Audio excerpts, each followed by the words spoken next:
Hi, NCRT, Grade 11, Chapter 3, Periodic Classification of Elements, book back question பார்த்துட்டு இருக்கோம். Question number 3.17. How would you explain the fact that first ionization enthalpy of sodium is lower than that of magnesium, but its second ionization enthalpy is higher than that of magnesium? கேட்டிருக்காங்கப்பா. So அப்போ இந்த question நம்ம தான் புரிஞ்சுக்கணும். என்ன அப்படின்னா sodium and மெக்னீஷியத்தை compare பண்ணுறாங்க. அப்போ சோடியம் மெக்னீஷியம் பீரியாடிக் டேபிள் அப்படி தான் இருக்கும். இது 11, இது 12. அப்போ நம்ம பீரியடில் லெஃப்ட் டு ரைட் மூவ் பண்ணும்போது அயனைசேஷன் எனர்ஜி இன்க்ரீஸ் ஆகும். அப்போ இதில் ஃபர்ஸ்ட் எலக்ட்ரான் ரிமூவ் பண்ணுறேன். அதனால் சொல்லுவாங்க ionisation energy for the first electron. அதேமாதிரி அந்த ionisation energy for the second first electron ரெண்டுக்குமே.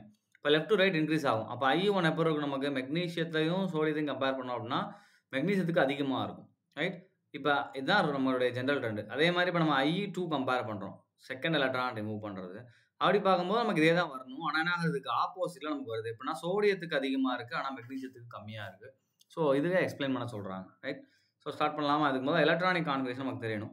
இப்போ சோடியம் எடுத்துக்கலாம். Atomic number 11.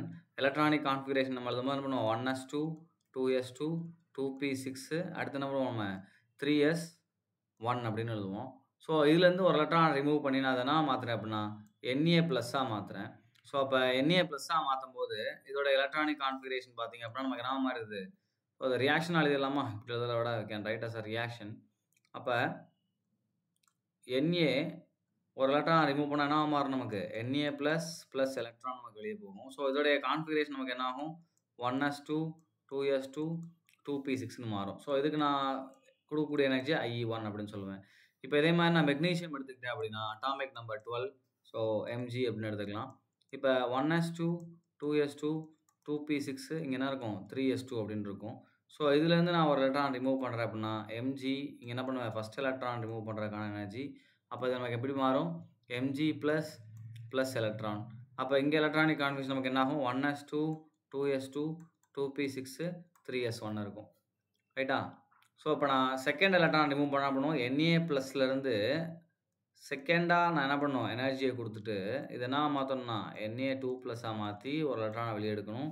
அண்ட் இங்கே கான்ஃபிகரேஷன் பார்த்தீங்கன்னா நமக்கு என்ன இருக்கும்? 1s2, 2s2, 2p6 இருக்கும். இங்கே வரும்போது 1s2, 2s2, 2p5 ஆயிரும். இப்போ மெக்னீஷியத்துக்கு அதே மாதிரி என்ன பண்ணலாம்? மெக்னீஷியம் ப்ளஸில் நான் என்ன பண்ணணும்? I2 செகண்ட் அயனைசேஷன் எனர்ஜியை சப்ளை பண்ணணும். சப்ளை பண்ணிவிட்டு இதை நான் எப்படி மாற்றணும்? Mg2+ஆக மாற்றி ஒரு எலக்ட்ரானை நான் ரிலீஸ் பண்ணணும். ரைட்டா? ஸோ எலக்ட்ரான் ரிலீஸ் பண்ணும்போது எனக்கு இங்கே எலக்ட்ரானிக் கான்ஸ்டன்ட் ஆல்ரெடி என்ன இருக்குது? 1s2, 2s2, 2p6, 3s1 இருக்குது. ஸோ Mg2+ஆக மாறும்போது 1s2, 2s2, 2p6ஆக மாறுது. ரைட்டா? ஸோ இதுதான் எல்லா டிரான்சிஷனும் நான் ஃபுல்லாக எழுதிட்டேன். இப்போ இந்த ஃபேக்ட்டுக்கு வரலாம். இது அப்படின்னா இந்த அயனைசேஷன் ஃபர்ஸ்ட் அயனைசேஷன் என்தால்பி நமக்கு அதிகமாக இருக்குது அண்டு செகண்டு சோடியத்துக்கு தான் அதிகமாக இருக்குது. ஏன் அப்படின்றது ஸோ கவனிங்க.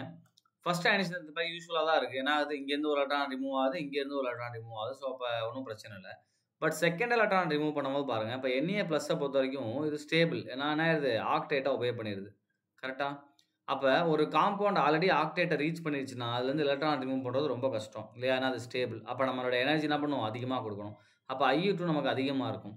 ஆனால் இதே வந்து மெக்னீஷியத்துக்கு பாருங்கள், I1க்கு நமக்கு என்ன ஆகுது? ஒரு எலக்ட்ரான் ரிமூவ் ஆகுது. ஸோ 3s1 இருக்குது. இன்னும் அது எனக்கு வரல, நோபல் கேஸ் கான்ஃபிகரேஷனுக்கு வரல, ஆக்டேட்டுக்கு வரல. அடுத்து நான் செகண்ட் எலக்ட்ரான் ரிமூவ் பண்ணும்போது என்ன வருது? நமக்கு ஆக்டேட் கான்ஃபிகரேஷனுக்கு வருது. ஸோ அப்போ செகண்ட் எலக்ட்ரான் ரிமூவ் பண்ணும்போது ஆக்டேட் ஃபார்ம் பண்ணுது. அப்போ ஈஸியாக என்ன பண்ணுவோம்? செகண்ட் எலக்ட்ரான் கொடுத்துட்டு அது ஸ்டேபிள் ஆகிக்கும். அப்போ ஆட்டோமேட்டிக்காக நமக்கு என்ன ஆயிரும்? ஃபஸ்ட்டு ரிமூவ் பண்ணக்கூடிய எனர்ஜி நமக்கு பிரச்சனையே இல்லை, யூஸ்வலாக இருக்கும். செகண்ட் பண்ணும்போது என்ன ஆகுதுன்னா சோடியம் வந்து ஆக்டேட்டை ரீச் பண்ணிட்டதுனால நமக்கு என்ன ஆயிரும்? சோடியம் ப்ளஸ்ஸாக மாறி ஆக்டேட் ரீச் பண்ணிட்டதுனால இதை 2+ஆக மாற்றுறதுக்கு நம்ம எனர்ஜி நிறையா கொடுக்க வேண்டியது இருக்கும்.